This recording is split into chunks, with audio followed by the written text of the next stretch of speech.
అన్నం పెట్టే అన్నదాత పరిస్థితి అధోగతి పాలవుతుంది. ఆరుగాలం శ్రమించి పండించిన ధాన్యం అమ్ముకోలేక దిక్కుతోచని స్థితికి రైతులకు ఎదురవుతోంది.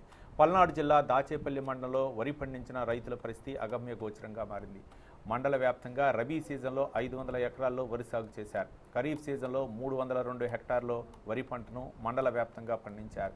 పండించిన పంటని స్వరాష్ట్రంలో అమ్ముకుందామంటే గిట్టుబాటు ధరలు లేవు. ధాన్యం ధరలు విపరీతంగా పడిపోవడంతో పక్క రాష్ట్రాలకు వెళ్తూ తీవ్ర ఇబ్బందులు పడుతున్నారు. తెలంగాణ రాష్ట్రానికి ధాన్యం తీసుకెళ్తున్న రైతులను అక్కడ పోలీసులు చెక్ పోస్టుల వద్ద ఆపివేస్తున్నారు. రైతులు వెళ్లటానికి వీల్లేదంటూ దాడులు చేస్తున్నారు. ఆంధ్రప్రదేశ్లో సరైన గిట్టుబాటు ధర లేదని తెలంగాణ వెళ్తున్న ధాన్యం లారీలను తెలంగాణ పోలీసులు చెక్ పోస్ట్ వద్ద అడ్డుకుని వెనక్కి పంపిస్తున్నారు.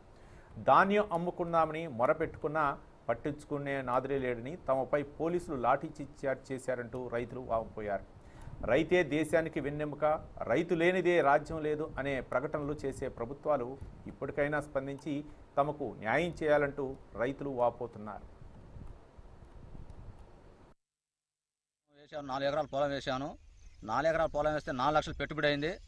4 లక్షలు పెట్టుబడి అయిన తర్వాత వరి కోత కోసి ఇప్పటికి 4 రోజులు అవుతుంది. వరి కోత కోసి షాంపిల్గానే తీసుకెళ్ళాము దాచిపల్లి మార్కెట్ యార్డుకి.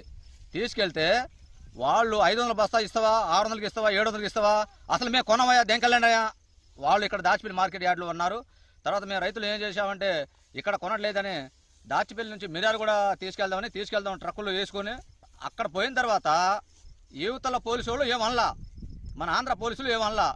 అవతల దాటిన తర్వాత అక్కడ పోయిన తర్వాత పోలీసులు ఆపిన తర్వాత అయ్యా మా ధాన్యాలు మేము అమ్ముకుంటాము, ఎట్నో పోనివ్వండి అయ్యా అని అంటే మేము పోనీయము అన్నారు.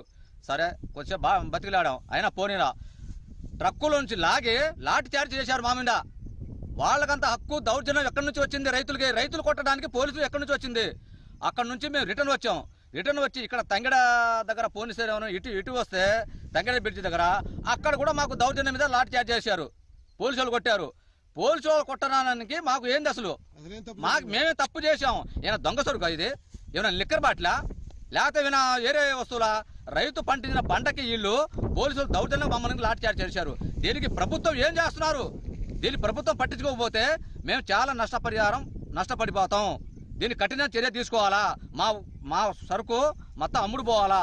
ప్రభుత్వం కోరేది ఇదే. మేము ప్రభుత్వం మొత్తం దిగి రావాలా. రైతులు పండించిన పంటకి గిట్టుబాటు ధర ఉండాలా.